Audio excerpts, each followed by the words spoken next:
Assalamu alaikum viewers. Today I am going to talk about when versus while.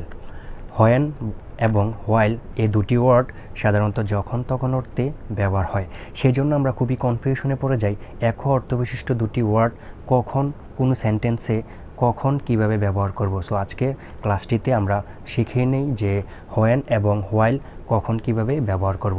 এবার আসি প্রথমে আসি while আমরা কখন কিভাবে ব্যবহার করব। যখন একটি সেন্টেন্সে যখন দুটি কন্টিনিউয়াস অ্যাকশন যখন একসাথে ঘটে, একটি সেন্টেন্সে যখন দুটি কন্টিনিউয়াস অ্যাকশন একসাথে ঘটে তখন আমরা while ব্যবহার করব। এখন কন্টিনিউয়াস অ্যাকশন কি? কন্টিনিউয়াস অ্যাকশন বলতে বোঝায় যেমন আমি গাড়ি চালাতে চালাতে মোবাইল ফোনে কথা বলছি।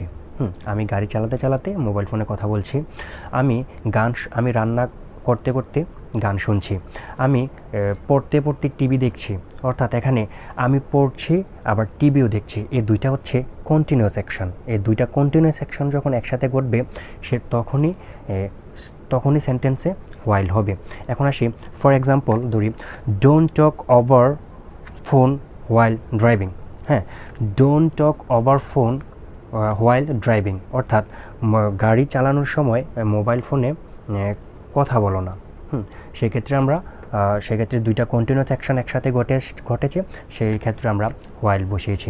আবার I am listening to song while cooking. I am listening to song while cooking, আমি রান্না করতে করতে গান শুনছি। সেক্ষেত্রেও কিন্তু দুটি কন্টিনিউয়াস অ্যাকশন একসাথে ঘটেছে। তখন আমরা এইভাবে দুটি কন্টিনিউয়াস অ্যাকশন যখন একসাথে ঘটে তখন আমরা while ব্যবহার করব। তো আমরা এইভাবে প্রত্যেকটা সেন্টেন্সের ভিতরে সঠিকভাবে while বসিয়ে সেন্টেন্সটাকে মেক করে আমরা রিডিং স্কিল ডেভেলপ করতে পারি। এবার আসি when আমরা কখন ব্যবহার করব।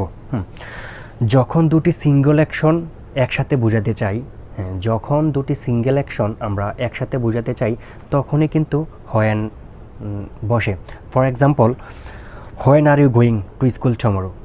when are you going to school tomorrow, আগামীকাল তুমি কখন স্কুলে যাচ্ছ।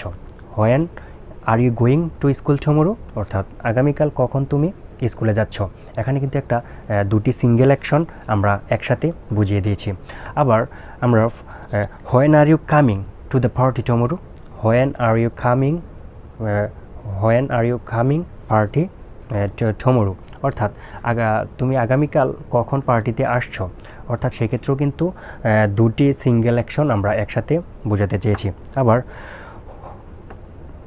আমরা এইভাবে while এবং when এর ব্যবহার করে আমরা ইংরেজি সেন্টেন্সকে সঠিক এবং সহিশুদ্ধভাবে লিখতে পারি এবং আমরা আমাদের রিডিং স্কিল ডেভেলপ করতে পারি, রাইটিং স্কিল ডেভেলপ করতে পারি। সো আজকে এই পর্যন্তই। সবাই ভালো থাকবেন, সুস্থ থাকবেন। আল্লাহ হাফেজ।